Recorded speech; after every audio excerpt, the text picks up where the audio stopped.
Bismillaahi Raxmaani Raxiim. Salaamta waxaan idin salaamayaa dhammaantiin reer Mudug. Waa afhayeenkiinii reer Galmudug. Waxaa maanta farxad weyn ii ah in la furi doono dekedii Hobyo oo farxad weyn noo ah. Waxaan halkan farxad iyo bogaadin uga dirayaa dadweynaha ku nool nawaaxiga Galmudug iyo Mudug oo dhammaan tooda aan halkan farxadaasi jeclaystay inaan la wadaago. Maanta waxaa farxad noo ah ummadaas Soomaaliyeed oo maanta horumar wanaagsan dekeda Hobyo oo furitaankeedu mar dhow shaqada laga bilaabi doono, oo shirkadaha isku imaaday oo shirkadii ka qayb gali lahayd dhismaha Turkiga iyo Hollandeeska oo imaaday beryahanba micnaha shaqada la bilaabi rabo. Dekeda Hobyana ay dhismaha lagu bilaabi rabo, sidaasna la doonay in la furo dekeda ay howl gasho, maraakiibta kasoo degtaan. Aad iyo aad maanta aniga farxadaasi horta aad ii taabanaysaa. Maanta reer Galmudug iyo wixii Mudug dego dhan ay farxad u tahay. Halkan waxaan jeclaystay marka inaan igala hadlo arrin yar oo caqli ku jirto. Waxaan dhihi lahaa dadweynaha reer Galmudug ama reer Mudug dhammaantooda waxaan jeclaystay in micnaha aqoontoodii ama dakhliga ayaga ay leeyihiin inay iskugu geeyaan meesha la yiraahdo Galmudug iyo Hobyo. Dhaqaalaha ayaga ay leeyihiin inay meeshaas galshaan, because hadda waxa waaye waqtigii dadka meelahaas oo kaleenta dakhliga laga heli lahaa iyo hadda ay maraysaa baasho. Waayo nin walbo waxaa la yidhi Soomaali waxay tiraahdaa waxaad meeshaad leedahay ama waxaad leedahay wax kuu dhaama ma leh. Reer Galmudug iyo reer Mudug waxaan dhihi lahaa meesha aad leedihiin oo dhiiggiinii iyo dhacaankiiniba ay ku duugan yihiin waa meeshaasi.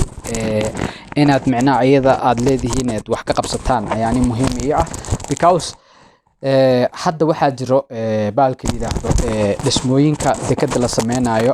Markii dekedu ay dhammaato maalgelin jirto wadanka in la gelsho Hobyo, hoteelo laga dhiso,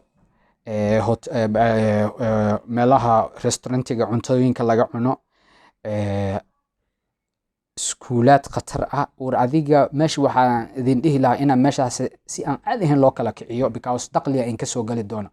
Meeshaas waxay noqonaysaa meesha horumarka ugu weyn ee dadka Soomaaliyeed ay kasoo gashay noqonaysaa, because meesha dakhliga la gelinayaa, dakhliga kasoo baxayo, horumar ay sameynaysaa, wadanka horumar uu sameynaya. Marka waxaa fiican dadweynaha kasoo u dhashay dadkaasi oo reer Galmudug ah. Waxaan dhihi lahaa waa afhayeenkiinii Galmudug oo Shiine Cabdi Nuur ah oo loo yaqaan Shiine Bahal. Maanta waxaan jeclaystay inaan igala hadlo arrintaas oo kaleenta. Waxa waaye waa aad iyo aad arrin muhiim u ah dalka Soomaaliyeedna horumar u ah. Inaad maanta nigala faa'iideysto arrintan oo kaleenta waa shay aad u qaaliya. Dekeda Hobyo haddii nolol furo intaasoo kun oo waxaa helayso shaqa helayso, intaasoo kuna micnaha aad dakhligooda micnaha gurigoodii yacni wax ay micnaha horumar ka gaarayaan. Marka waxaan idin dhihi lahaa hantida dadka ku nool dibadaha waa inay meeshaas hoteelo ka dhisaan, restaurant ka dhisaan baalkii la yiraahdo waxyaabaha oo adiga micnaha adduunka micnaha lagu geliyo dhaqaalaha dhan in meeshaas la gelsho, oo micnaha dadkii wadanka iskale u dhashay inay ayagana horumar sii marsiiyaan ayaa fiican. Ani dadka u dhashay dalka u dhashay Galmudug waxaan dhihi lahaa niyo ilma adeerayaalow dhaqaale iyo caqli waxa haysatiin oo dhan inaa wadankiina iskugu geysaan, yacni aad horumar gelisaan. So caqliga cidna yacni nigama maqna sida aan isleeyahay. Midda ani aan maanta garanayo idinka ma inga maqna. Ilma adeerayaalow waxaan idin dhihi lahaa hantida aad leedihiin ama xoolaha aad leedihiin dalkiina gashta, because ayada beri anfacayso. So waxaa helaya eheladaadii, waxaa helayo dadkaagii, waxaa helayo oo ku nanfacayo waa dadkaaga. Marka waxaan idin dhihi lahaa inaad wax wada qabsataan oo ummadda Soomaaliyeedna horumar ay gaaraan, idinkuna horumar aad gaartaan. So taas aniga ila habboon. Marka waxaan idin dhihi lahaa dadkaygan inaad micnaha maanta dekedii Hobyo oo shaqada bilaabi doonto mar dhow haddii Ilaah yiraahdo, dhismaheedina uu bilaabi doono, markaas uu bilaabi doono. Saasa hambalyadaasa micnaha maanta farxadaas ay soo gelisay horta YouTube-ka inaan maanta soo galo.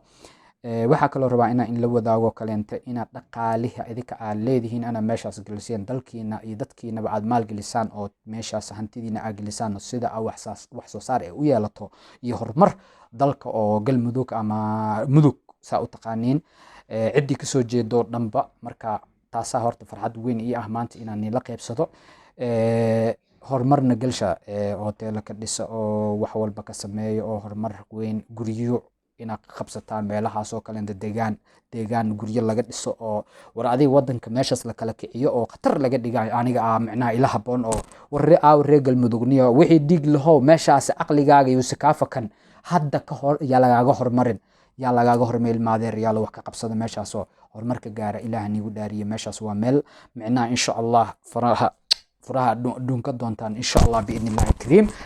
waa afhayeenkii galmudug waxaan leeyahay lahaa markaasi iyo sanniyo baaqan insha Allah in lagu kala hormaro ayaan jeclaystay. yacni ninkii wax haysto oo ama wax tiri karo dalkiisa, yacni meeshaas horumarka ayaa lagaaga hormarina wax ka qabso. sidaas aan inila jeclaystay. waa afhayeenkii galmudug. marka dee waayahan dambena waa idin fahmi laana waa wiilkiinii maskiinka ahaayo Shiine Cabdi Nuur ahaa. dee inaad micnaha subscribe-kii laagtii sharetan aad iga baqisheen waa idin jeedaa. xataa waad igaarsii wayseen 10,000 ama 1,000 waa igaarsii weyseen.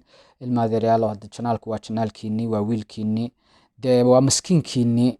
dee soo saara subscribe-ta xasdina wiilkiina waa maxay iga daaya ciyaarta ilmaadeeryaalo. waa Shiine Cabdi Nuur oo idin leh shaab iyo is arag dambe insha Allah. youtube-ka janaalkiina ha moogaanina. waa afhayeenkiinii galmudug. te ilmaadeeryaalo soo saara baasha idinka iskale baasha kala kiciya insha Allah biidnillahi kariim. waa wiilkiinii oo idin leh asalaamu calaykum dhammaantiinna ummadda reer galmudug meel kasta oo dal iyo dibadba aa ku nooshiin. waa idin jeclaa one love. waa wiilkiinii maskiinkiinii weeye. soo saara insha Allah. laafti iyo sharetan waa idinka inka sugaya insha Allah. ilmaadeeryaalo sidaas isku ognahay. dee wax qabadkana insha Allah inaan loo kala baaqanin weeye insha Allah. asalaamu calaykum waraxmatullaahi wabarakaatu. waa idin salaamaya madaxdeeda.